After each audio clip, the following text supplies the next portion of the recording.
Kia ora te whānau. And thank you, National Library, for a warm welcome. We're really pleased to see so many people here in the whare, especially because Wellington is freezing today. How cold is it? Yeah, it is cold. It is below 10 degrees. So for all of those who are in the house, we thank you for making the time to come out today. In this moment, I also want to say thank you to Kevin, who is on the screen looking handsome, and it doesn't add even 10 kgs on this man. So thank you, Kevin. Also, my accolades to Te Whanawhana. Coming out in my days, these women held my hand, looked after me, and created a community that I felt safe and inclusive. So it's funny how full circles come around, and I find myself back in the spaces of our sisterhood. So thank you. Performing up here is not easy. Just being up here is not easy, but these experts are going to show you how easy it is. So just before we launch into today, the event falls into two kind of areas. Gay liberation, which te awe kōtuku, you're going to share some great stories with us there. And then we're going to look at what that looks like in current environment.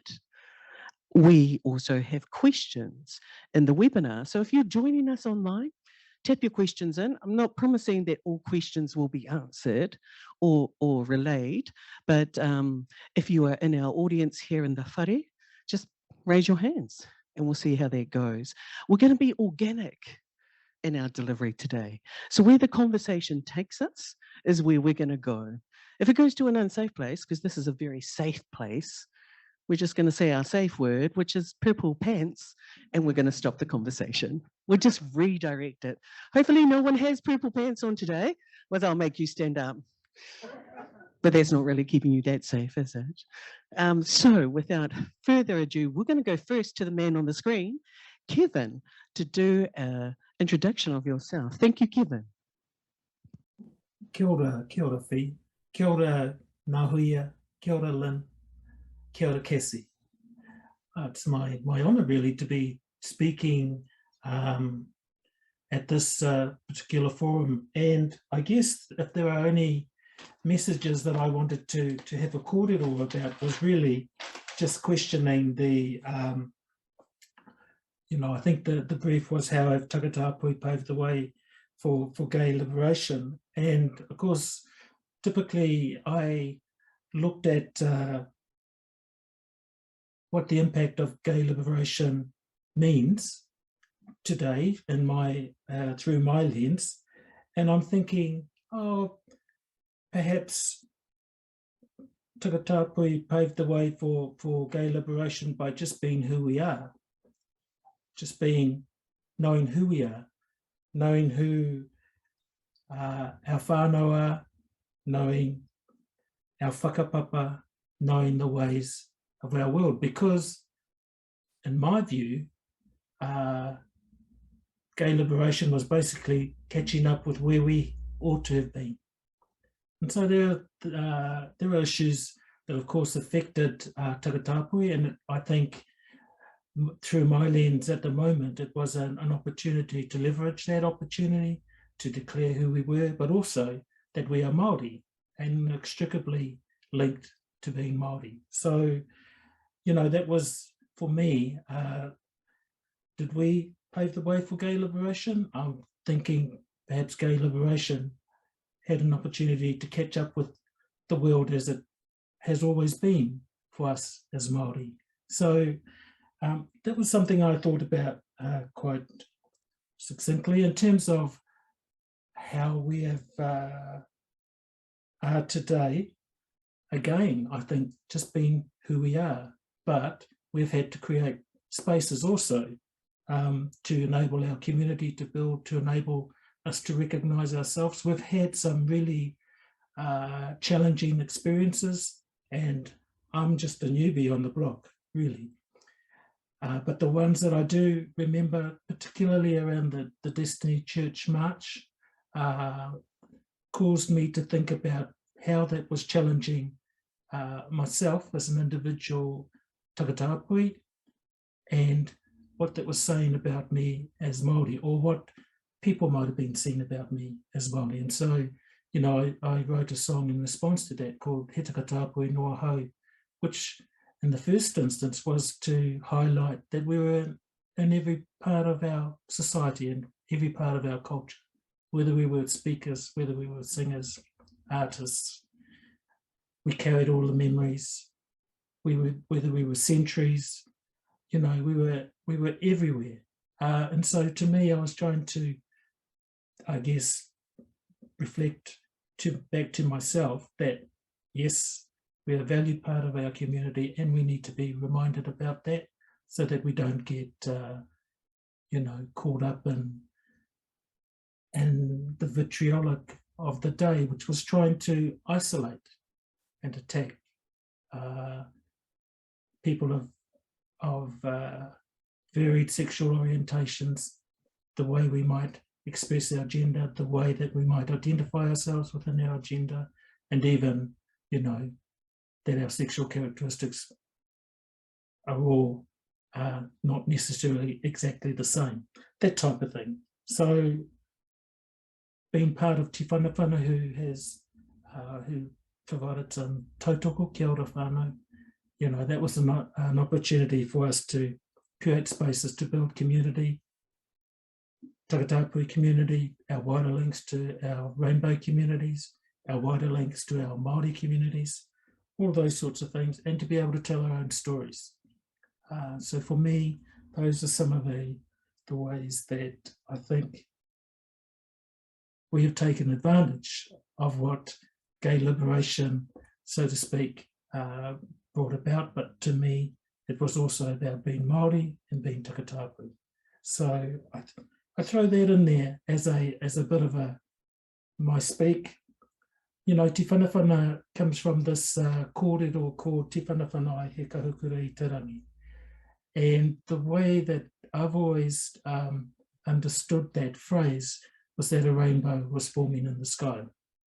And so for me, the sky represented the whole of humanity, and that Te Whanawhana ai he kahukura I te rangi was about us as Takatapui coming to claim our place within society as equal members of society.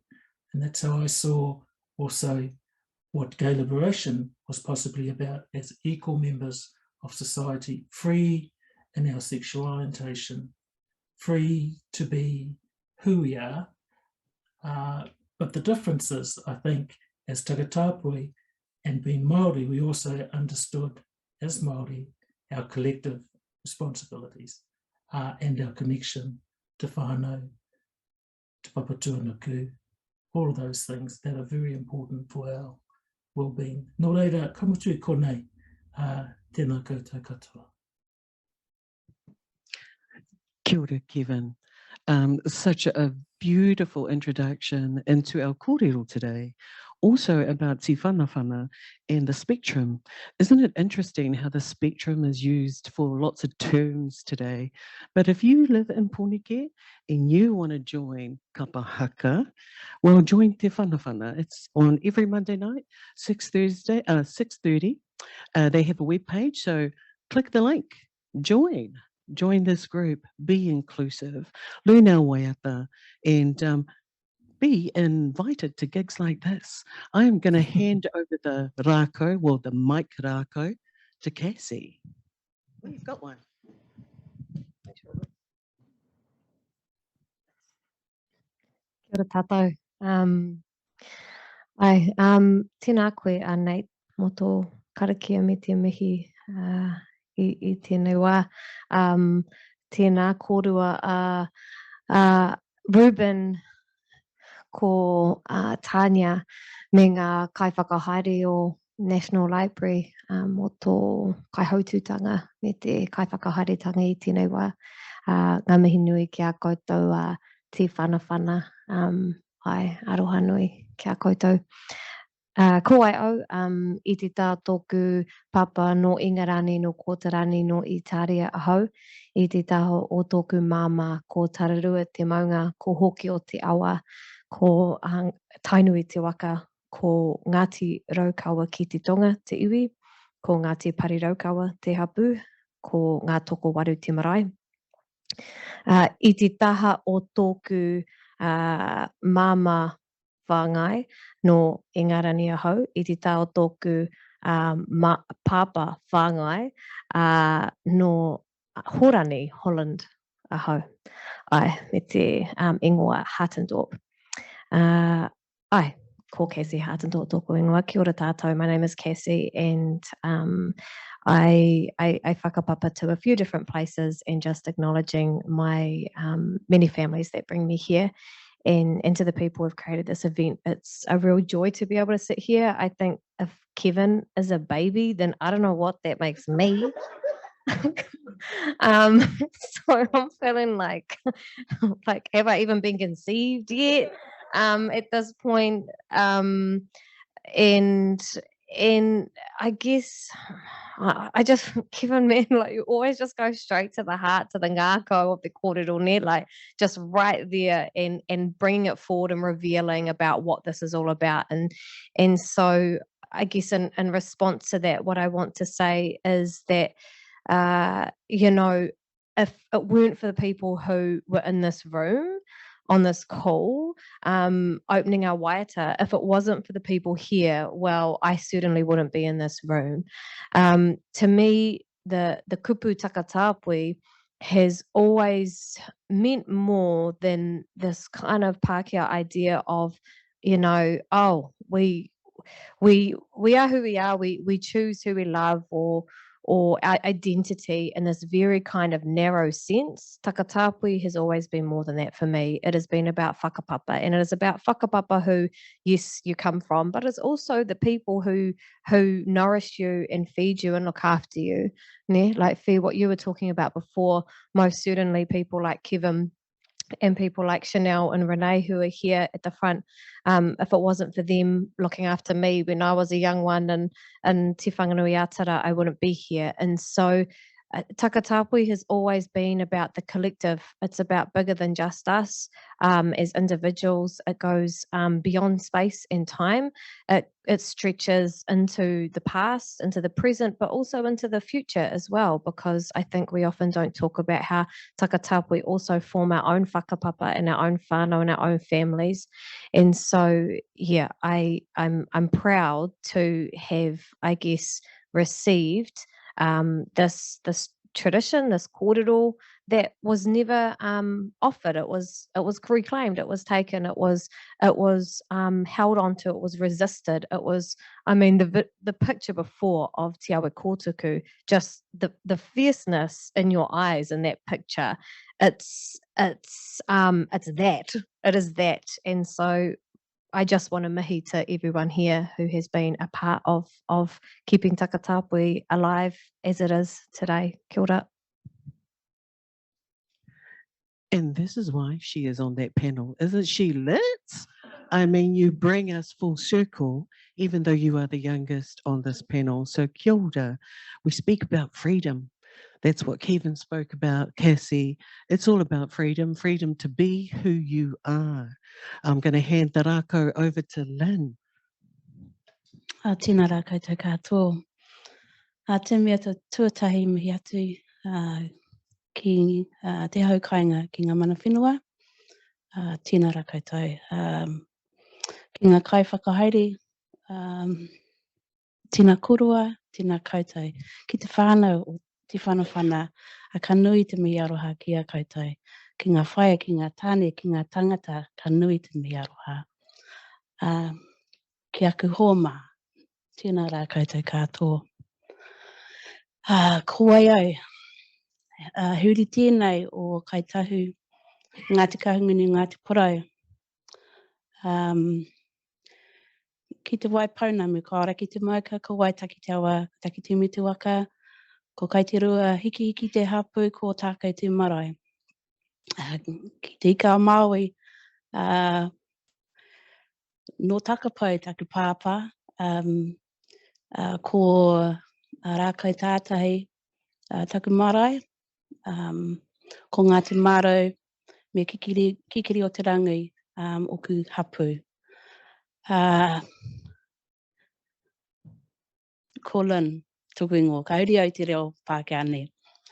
Kia ora koutou.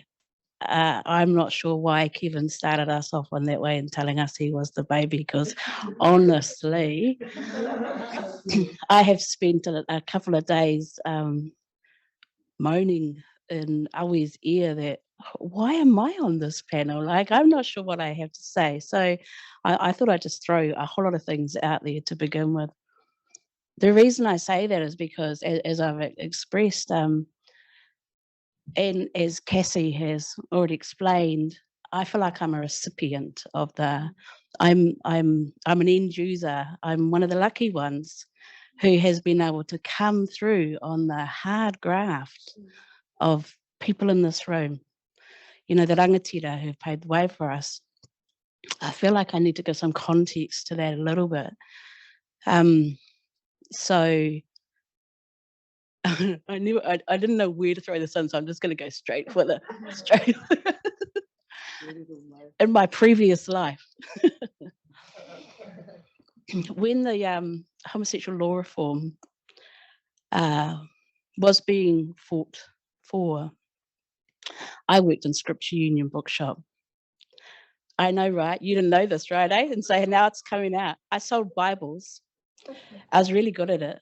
I knew every version of the Bible there was. And, you know, I was so good at it that I had been able to take over the buying and selling of all the music, because Christian music, man, I knew it back then.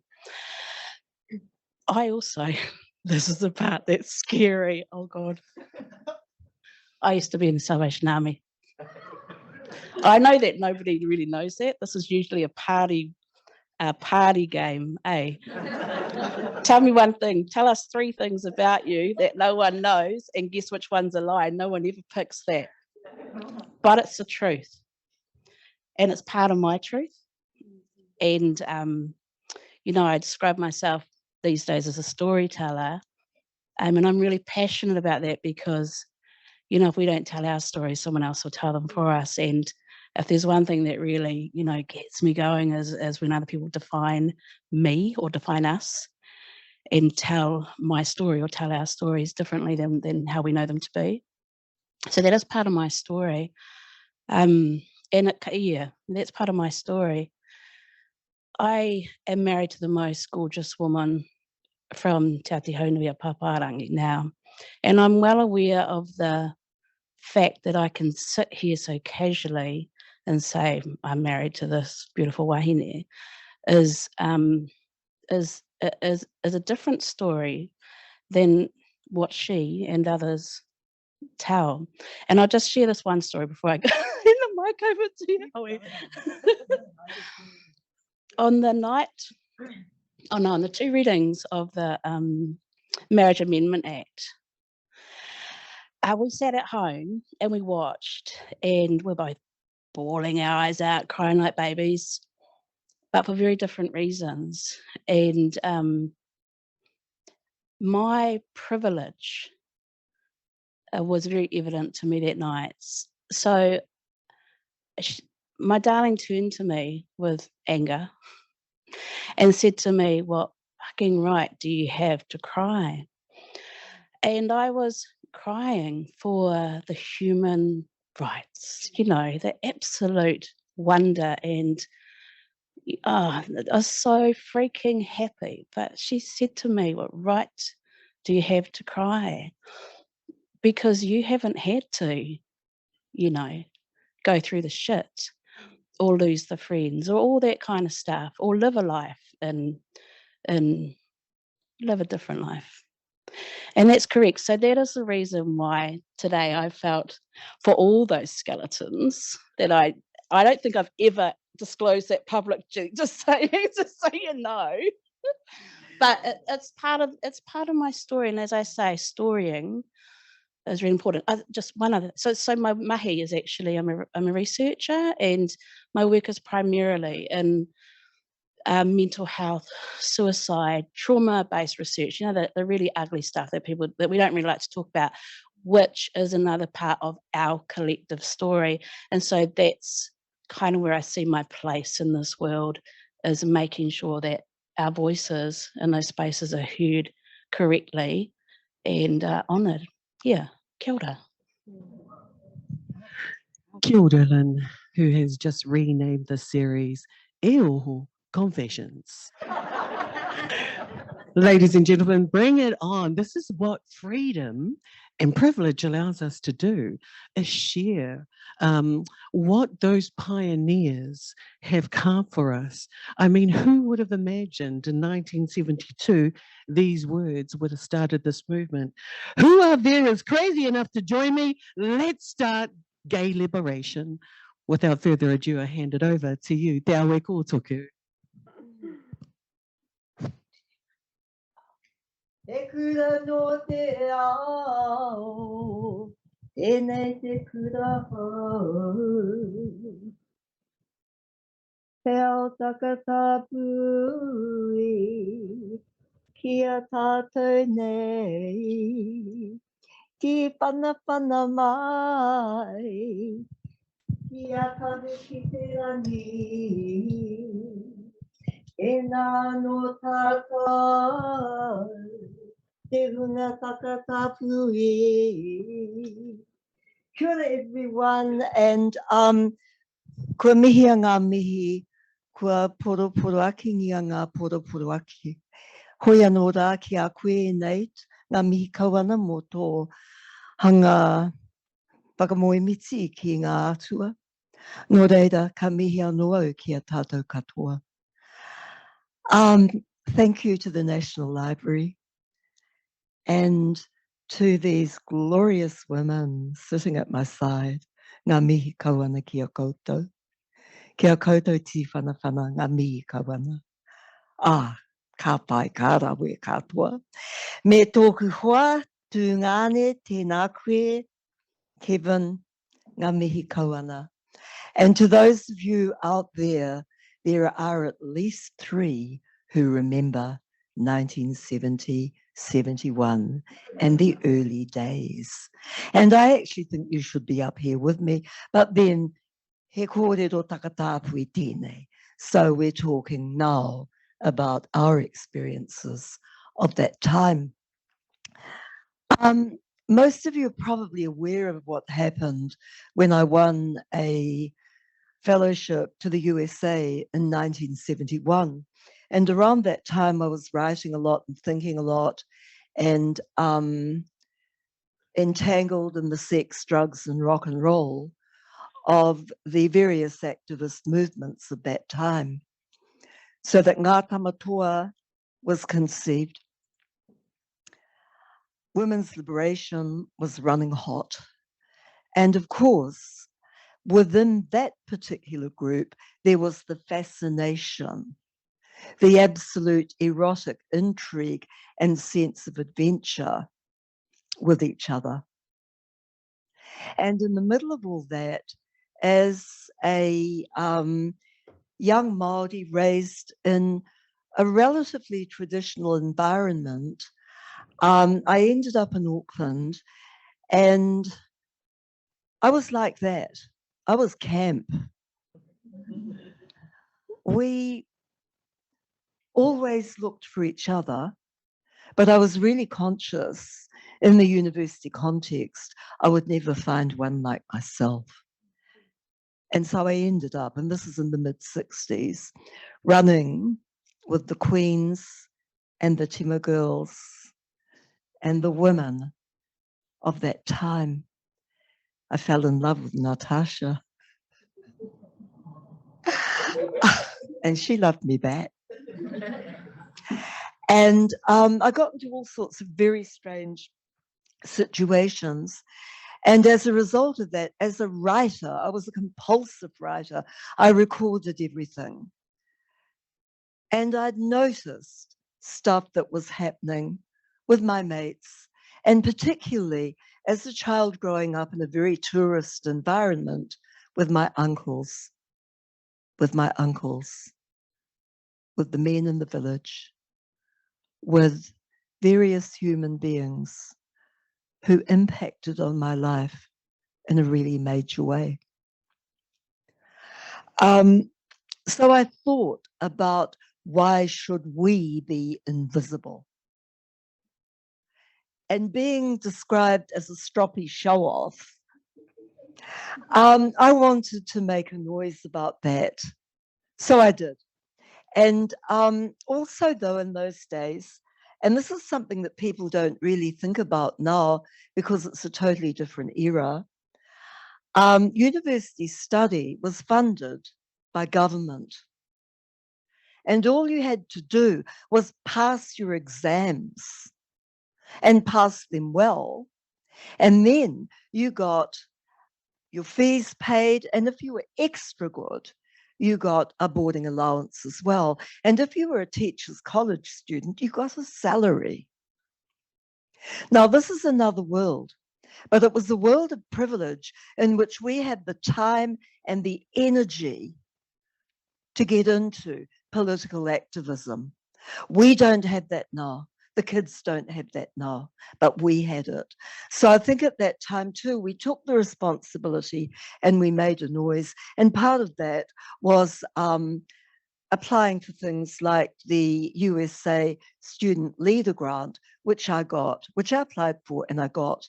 And of course, they found out I was the Maori girl writing all this absolutely scurrilous nonsense about being gay and proud and stuff. Or actually, no, in the beginning, you saw on the screen a paragraph from a piece I did for Crackham in July 1971 called Lesbianism, the Elegance of Unfettered Love.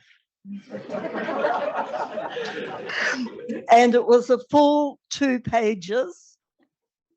A few months later, in March, I interviewed Germaine Greer, and most of that was actually deleted. The printers wouldn't print it, but that's another story about Aotearoa and sexualities. Anyway, what I wanted to do today is just read you a story rather than talk about myself. And it's a story that came out around the time I reprinted my book, Tahuri. And it's, I'll just read it, and it'll kind of tell you about how I grew up and who I grew up with and where I grew up. And I didn't mark it, so I've got to fumble about sitting in the library looking for a page. 129. The name of the story is Remembering Them. Oh God, I can't find it. Sorry, I should get someone to. No, I'm good. 139.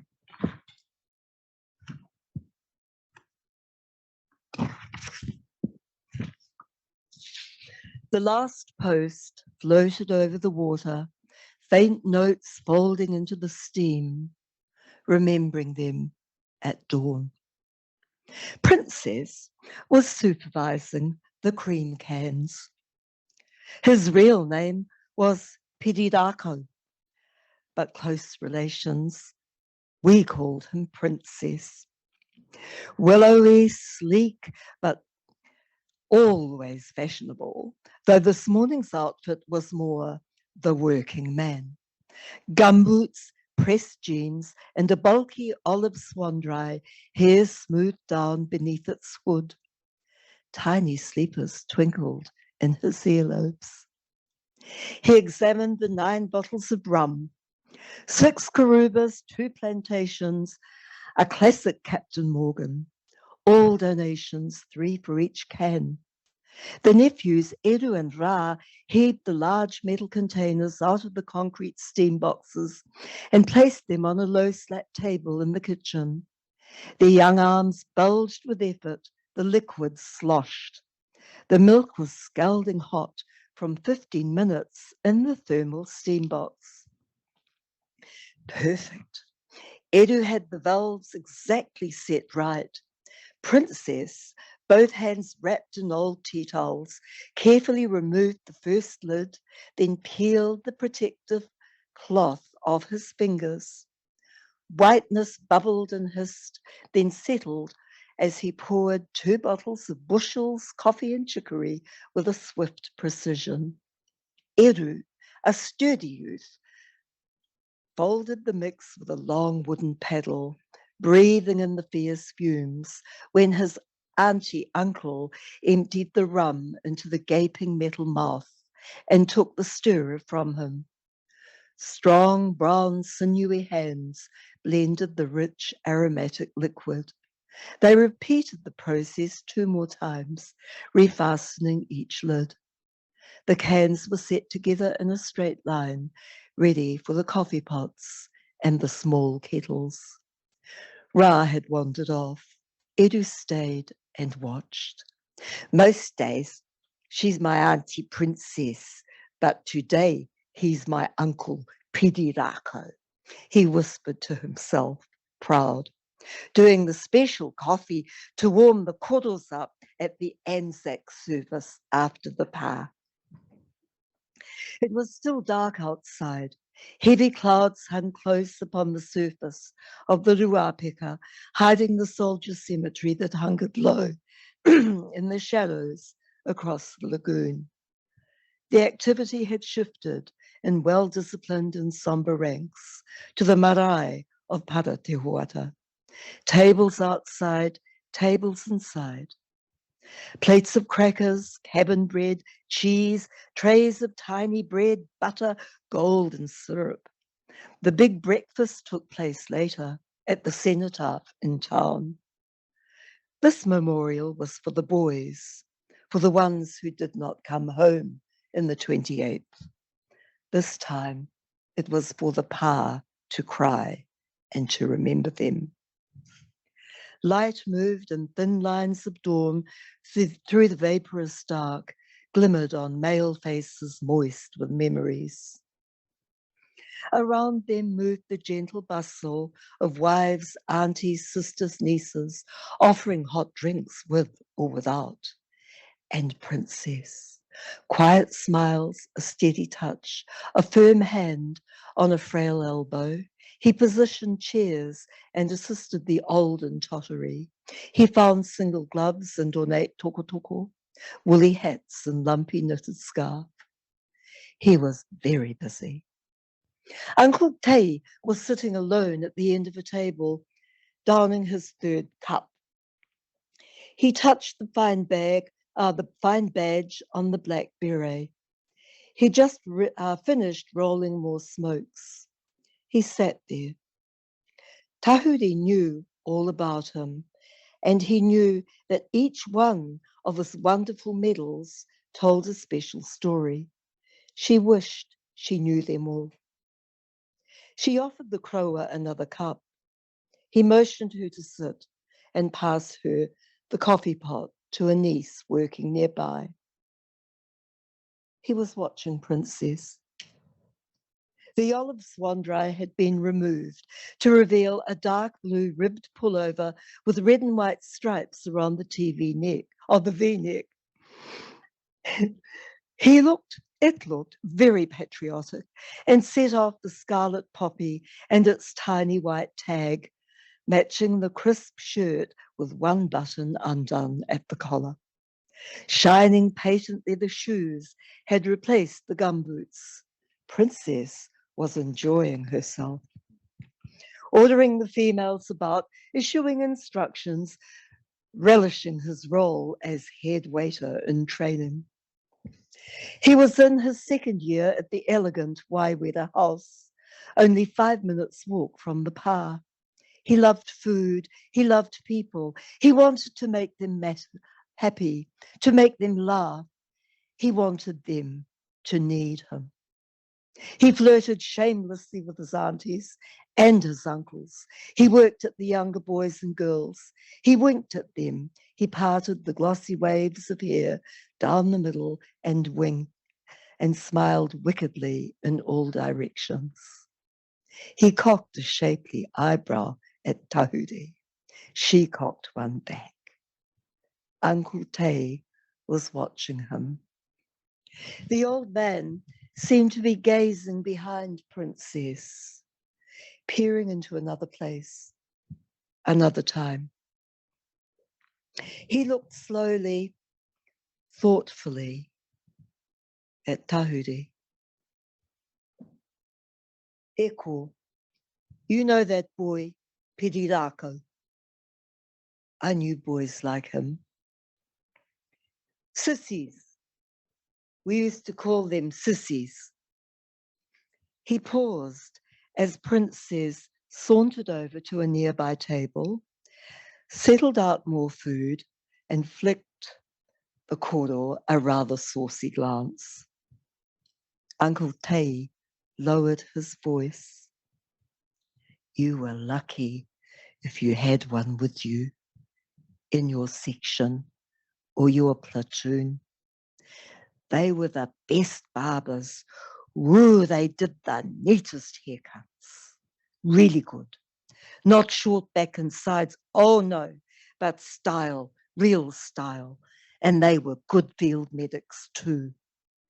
But niece, when everything around us was wrecked and mud, rubble, broken walls, broken houses, broken roads, wrecked, blown up, everything falling down, trenches, bomb craters, bullets flying, wrecked.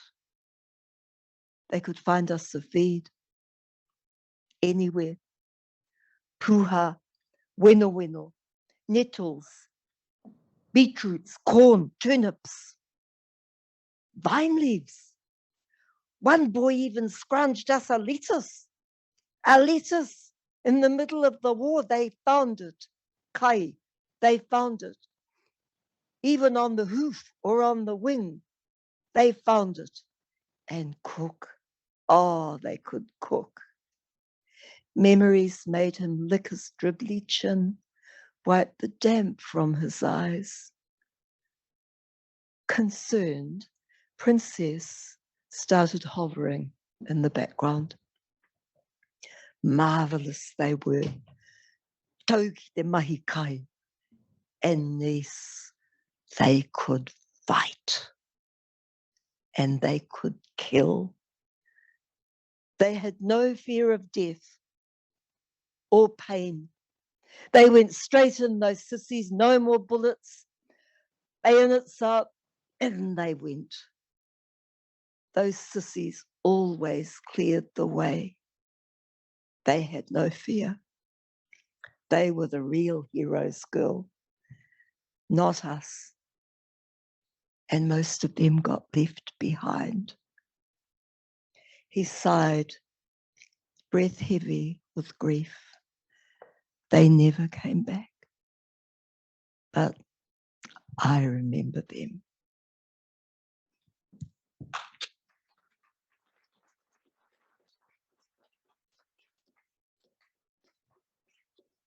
It was stories like that, and the ones that did come back and ended up in jail, that drove me into thinking about freedom for us. And even though I listened to my co-panelists and think of how they perceive themselves as end users, there is no end to this war. I think of Henare Te Ua, the Kloa whom we all remember and revere, and the work he did. And in his biography, he said, the fight will never end. Now, I don't want to be negative, but when we look around us, when we think about Roe versus Wade and how it took 50 years for them to flip that so easily, we must never take stuff for granted. So you're not end users, you're warriors, and the battle will continue. But now, because it's 2022, we fight this battle with joy because we have tasted that freedom.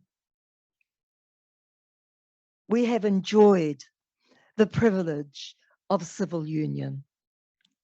We have changed our passports. We have been able to marry each other. And so it's from, I think, a much stronger position we continue the fight. But until every one of us is safe, the fight will continue. I think of kids living in the rural areas, in the regions, and how vulnerable they are, and is their only choice to come to the metropolitan cities. What future is there for them? Hoi anō rā, e te whānau, ngā mihi kauana ki a koutou. Thank you.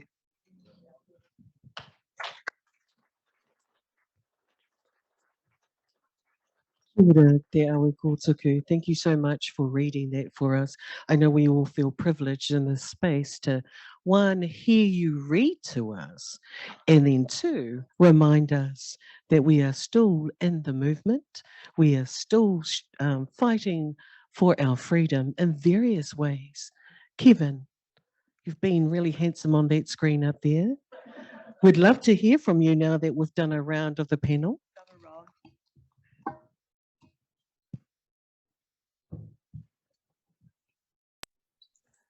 Oh, kia ora. Totai ngā mihi ki a koe, ngā huia.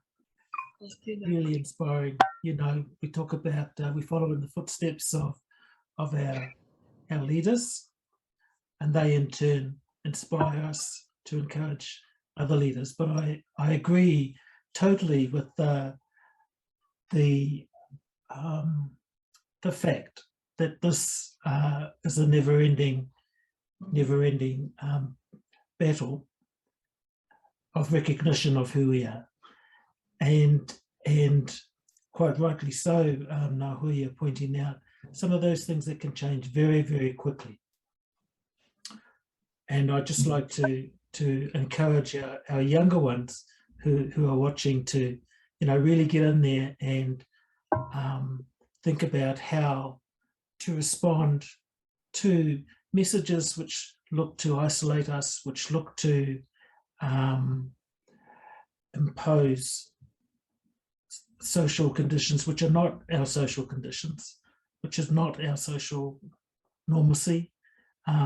That type of thing is what we have now, and it actually can be improved even more so, to be aware of the complex intersections that we within rainbow communities, and Ngāti Takatapu in particular, have challenges around. But I'm sure that there are younger ones ready who are listening, who might be interested to also carry those battles through, because you're hearing it from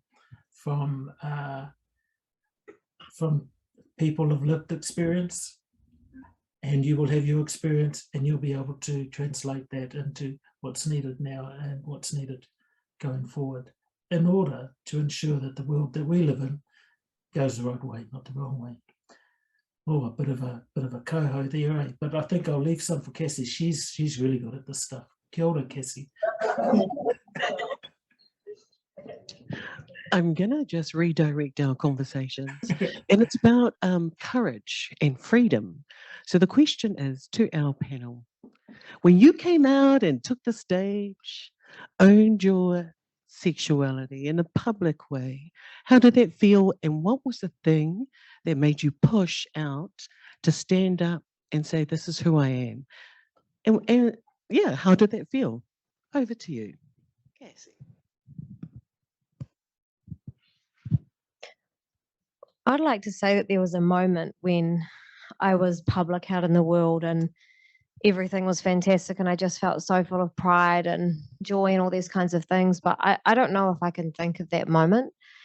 And what I mean by that is that homophobia and biphobia have been so insidious within not just my life, but many lives, that there's always like this kind of thorn. There's always a something that is there that has meant that there is a feeling of shame ultimately around who you are. Now, how I've dealt with that is I often don't get up and speak on panels about myself and my own experience around my sexuality and timia. I talk about the kaupapa, ne? I talk about the kaupapa because the kaupapa is actually kind of safe. The kaupapa keeps you slightly distant from the personal because, you know, I was born in 1989, right? So I like the true baby here. Let's just be real about when we use the word baby, we mean that. and so I grew up in a time that was probably inconceivably free and wonderful compared to many people in this room and on this panel. Even so, it was still so entrenched about how unnatural it was to feel as some of us feel. I remember one of the first times that I was cognizant of the word lesbian was in relation to a local high school teacher. And I didn't know anything about, I don't even think I'd heard the word lesbian before. Nothing about it. It didn't seem like an event to me. It was like, oh, okay, yeah, you know, this is how people feel towards other people. But the reason I knew about this word is because it was associated with a local high school teacher who was known to be a lesbian, and she was disgusting. Everyone knew how disgusting she was. It was the talk of the town. It was constant. The main point of reference for the word lesbian was this spectre of a woman who I don't even know the name of. I don't know the face of. I wouldn't know her if I met her in the street. But she was disgusting. That's all I knew. And you wouldn't want to be like her, talked about by strangers who you've never going to meet again. So, yeah, I'd like to say that everything was fantastic and there were all these moments where everything felt prideful and amazing. But I don't know if I've ever felt that. I remember, and Kathleen will know this here because Kathleen's in the audience. Kathleen Winter directed a film that I was begrudgingly the subject of. You know, she asked me, do you have any ideas about what a cool film would be? What stories need telling in this particular moment? And I was like, yeah, there needs to be more queer Indigenous stories. Tell those. She's like, cool. So do you want to be the subject of my film? And I was like, fuck you. But I kind of had to put my money where my mouth was at that point. And so was the center of a very short Loading Docks film. And it was horrifying. I had spent, till that point, maybe 8 to 10 years being openly queer, going into school assemblies and talking about queerness and sexuality and gender diversity to very homophobic, unfriendly places. I'd been, you know, picking young people up off the pavement. I'd been helping young people through all kinds of stuff, giving them homes when they had nothing, getting them off the street, getting them off drugs, whatever was going on, bandaging their wrists up. And I've been doing that for years. And yet when there was a moment for me to tell my story, it suddenly became hugely confronting about how that thorn had seeped so far into my psyche and into my heart and who I was. So poor Kathleen just had the worst time of trying to even get me on a film, because once the camera was on me, my sexuality, it just brought up so much stuff. After the film was released, I had to go back home and I had to be just around no one for a long time, because even though I knew how it was okay to be me and how it was okay to be us, that thorns, you could still feel it and you still knew it. And so, yeah, like maybe that moment has never come. I know who I am. I stand proud in who I am. I have no problem with any of that. And I will fight for the right always for anybody to be who they are. And I still do. But I just want to name that even the most sometimes out there people might still feel that thorn in them, that poison in them. And I'd like to think that one day on my deathbed that will no longer exist. That poison is run clear. I'd like to think that. But if it doesn't, you know, we still deserve to be free. We still find the joy. We still get up every day. We still laugh. We still love the people that we dearly love. And we still keep going. So that's just my whakaaro on that. te kōrero. Beautiful. We're all going to log into TVNZ On Demand and do loading docs. Brave, thank you. That ihi is coming through strong. Thank you so much for sharing. And over to you, Lynn. 1989? 1990 I was born. We went to the same school. I knew that teacher. And that was, even though it may not have been the right year, that was pretty much my first memory of lesbianism as well, was the teacher that everyone took the shit out of and spoke derogatorily about. And in that other life that I lived, I probably I don't remember much about, I think I just call it the privilege of not having to even consider who I was. The first time I ever spoke publicly was in a church. And the church was like a collection of churches that were coming together, and they wanted to know how they could be more compassionate to the rainbow community, and I had been asked to speak. So I took the opportunity to tell them that I didn't need any compassion. Thank you very much. But that it was the first time that I publicly kind of said, you know, kia ora, my name's Lynn and I'm a lesbian. I remember being somewhat confronted by it, because I kind of didn't think that there was a need to define anything, or particularly not myself. And I've only ever been asked to go back to a church once. That's all. Oh, kia ora, Lynn. Well, I was born in the 1940s. So that's another era, though there are some of us in the room that share it. And so there was no word for it in my community. It was like, your aunties are like that. Your uncles are like that. And so it was about being like that. You might be like that. So I didn't hear the L word until, oh, well, you know, I was a great reader and constantly haunted the library and was a bit peculiar. I would only go to the sports field to watch the other girls. And anyway, I don't know, I grew up in Ohinemutu in Rotorua, born and raised there. And we all went bathing together.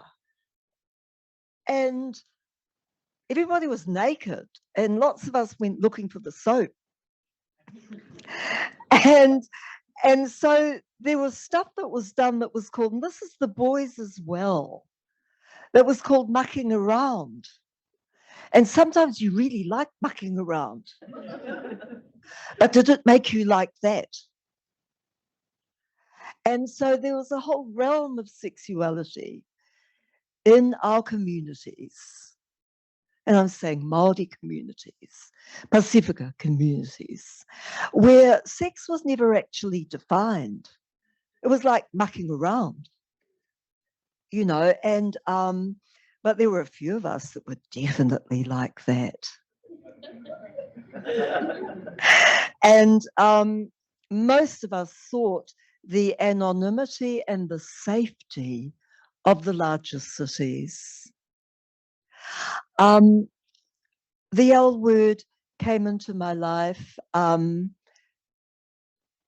I think this is in a book which was published many years ago now about the events in Christchurch and the killing of someone's mother. And I speak to the issue in that book, edited or put together by Alison Laurie and Julie Glamuzna. And I ended up, aged 15, being driven home after a meeting, which was extraordinary, with a personage later identified as Drac Howland, who was the superintendent of Arohata Girls' Prison, Women's Prison. And she had come to Rotorua to give a talk about the prison. And I found her completely extraordinary. In fact, I was fascinated. And the teacher who had taken me to this talk was driving me home. Anyway, she stopped and she talked about being like that. And she mentioned the Kashmir Hills case. And she said, and those girls were lesbians. And that's not good.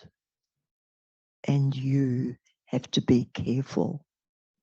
Well, it never dawned on me because I was like that. And it wasn't until I got to Auckland that I realized what she'd told me.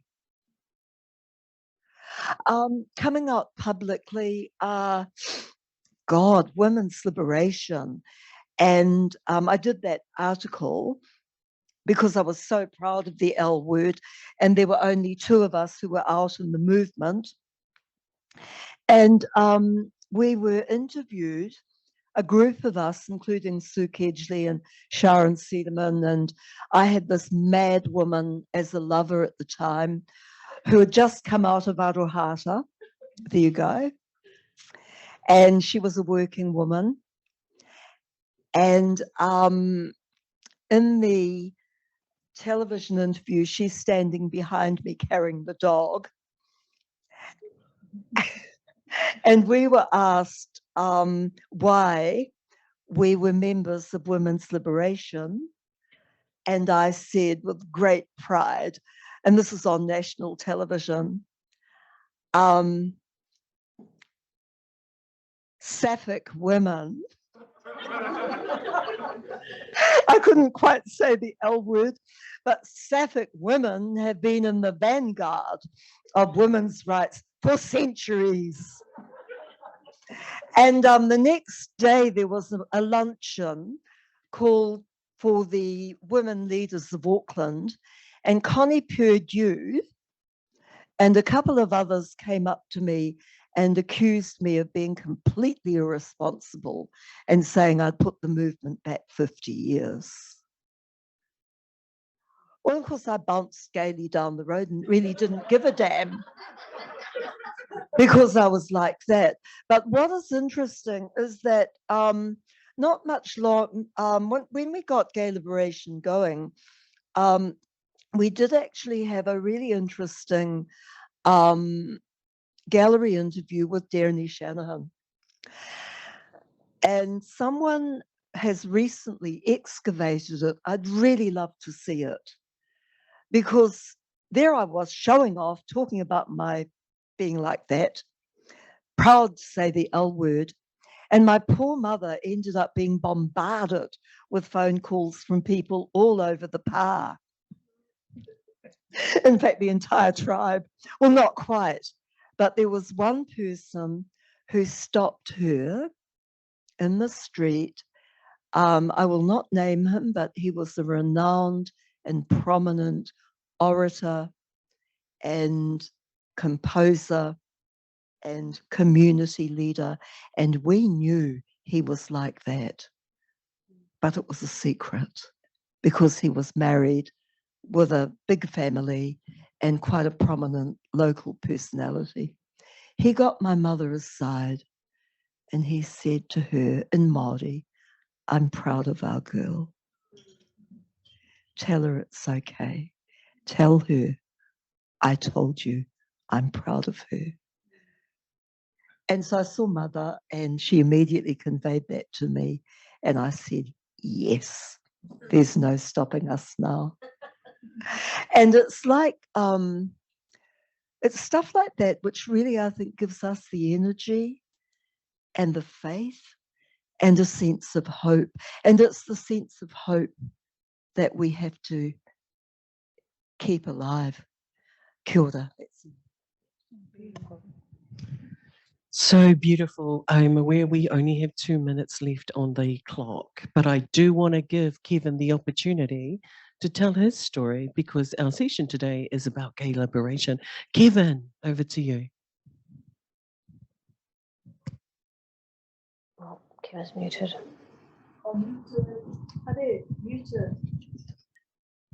How's that? Mine's got a big story, but anyway, just to cut it short, I was born in 1960. I was born in Rotorua, actually, and my parents were teachers based at Rotoiti and Rotokawa. So my first memories were in Rotorua. I think I've always been like that. I remember being attracted to males from an early age. I also was very conscious of how people talked about characteristics, you know, whether you're a sissy or particularly because I was male, I was sort of very aware of how people in our community spoke or didn't speak, actually. And for me, I was brought up in a Māori family and quite strong Māori whānau. But we all lived in separate areas, and of course that has an impact on the connection within whānau. But aside from that, I guess the story I wanted to talk about was I went to boarding school, and so, you know, there were lots of and it was a male boarding school, boys boarding school. And I think this, I agree, Nahuia, you know, mucking around was just what it was, exploring sexuality. It wasn't really until I got to about 15 or 16 or 17 where you had to start making choices, in my view, for me anyway, about were you going to be like that in public or not like that. And so I'm a homosexual law reform takatāpui, and, you know, all of those things had an impact on me in terms of the choices that I made to actually not be out for quite a while. Coming out in public, I think, wasn't the important thing for me. It was coming out to my whānau that was most important. And, you know, it was the story of coming out to my whānau actually was because I was in a relationship that broke up and I needed support, and I was, you know, pretty devastated by that breakup. And this would have been when I was probably around 30. So it was when I came out to my parents and then my sisters and then their husbands, and this all happened within a day or so, that nothing then mattered, whether I was in public or not. But that thorn that Cassie talks about has always been in my side about that, that little fear of being not treated with respect about who I am and irrespective of my sexual attraction and so forth. Yeah, so for me, coming out to my family was the key turning point for me to then be able to come out in public. And even then, I'm pretty shy, really, and I've never really been one to be too forward with revealing myself, and sometimes I don't know what layers still are there in terms of revealing myself too. But that's a little bit of my story. Whakawanki. Kia ora. Kia ora, Kevin, and thank you. We could go on for hours. I know we could. I know there are questions probably sitting in the webinar, but the iPad is locked and the time has come to an end. On behalf of the National Library, I would like to give thanks to our panelists who have shared with us their story and their truth and have reminded us that the fight still continues in every way. And that thorn, that's our privilege, and we should use our privilege to uplift those who need it. So thank you everybody for making time together today, for being here in spirit on the webinar. Thank you, Kevin, for locking in and being present. We're so glad that you were able to join this event. I'm just going to hand it over to our brother Nate, who will close us in karakia. Oh, ngā mihi e te whānau. Just very quickly before saying this karakia, I'd just like to give some background. It's called Heata, and it talks about the time when the night and the day, the night starts to fade and the day, or the tamanuitera, the sun starts to rise, which is a very special time of day. It reminds us every day that it's a new opportunity. So, koina. Heata, heata ki runga, heata ki raro, heata ki te whakatūtū, heata ki te whakarito rito, heata whiwhia, heata rauea, heata taonga, he taonga, tūturu whiti whakamaua kia tina. Tina. Haunge, huie, tai ki. Tai ki. Kia ora. Kia ora.